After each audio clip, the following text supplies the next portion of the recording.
តើ FBI របស់សហរដ្ឋអាមេរិកមានអស្ចារ្យកម្រិតណាប្រសិនបើនិយាយអំពីស្ថាប័នស៊ើបអង្កេតដ៏ល្បីល្បាញនិងមានឥទ្ធិពលបំផុតមួយនៅលើពិភពលោកមនុស្សភាគច្រើនប្រកាសជានឹកឃើញដល់ FBI ឬ Federal Bureau of Investigation ស្ថាប័នមួយនេះមិនត្រឹមតែមានភាពល្បីល្បាញនៅក្នុងខ្សែភាពយន្ត Hollywood ប៉ុណ្ណោះទេ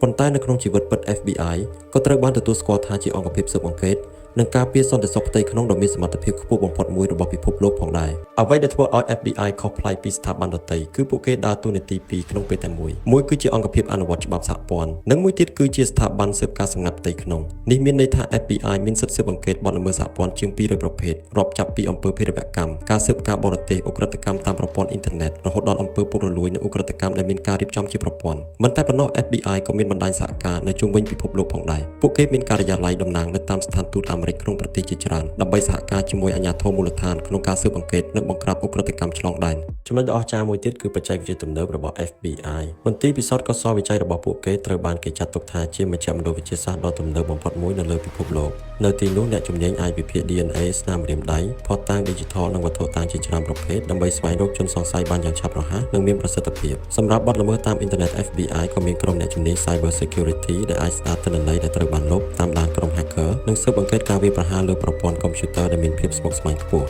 បើនិយាយពីកម្លាំងប្រតិបត្តិការវិញ FBI មានអង្គភាពពិសេសមួយដែលមានឈ្មោះថា Hostage Rescue Team ឬ HRT ក្រុមនេះត្រូវបានបណ្ដុះបណ្ដាលយ៉ាងតឹងរ៉ឹងហើយមានជំនាញក្នុងការរំដោះចំណាប់ខ្មាំងបង្ក្រាបភេរវករនិងធ្វើប្រតិបត្តិការដែលមានហានិភ័យខ្ពស់អ្នកជំនាញជាច្រើនយល់ថាកម្រិតនៃការហ្វឹកហ្វឺនរបស់ HRT អាចប្រៀបធៀបទៅនឹងកម្លាំងពិសេសយោធាលំដាប់កម្ពស់របស់សហរដ្ឋអាមេរិកប៉ុន្តែអ្វីដែលធ្វើឲ្យ FBI ល្បីល្បាញជាងនេះទៅទៀតគឺអង្គភាពវិភាគអាកប្បកិរិយាឧក្រិដ្ឋជនឬ Behavioral Analysis Unit ដែលគេស្គាល់ថា BAU អ្នកជំនាញក្នុងក្រុមនេះប្រើប្រាស់ចំណេះដឹងផ្នែកចិត្តវិទ្យានិងទិន្នន័យពីសំណុំរឿងជាច្រើនដើម្បីវិភាគបុគ្គលិកលក្ខណៈទម្លាប់និងវិធីសាស្ត្ររបស់ឧក្រិដ្ឋជនជាពិសេសឃាតករសម្លាប់មនុស្សជាបន្តបន្ទាប់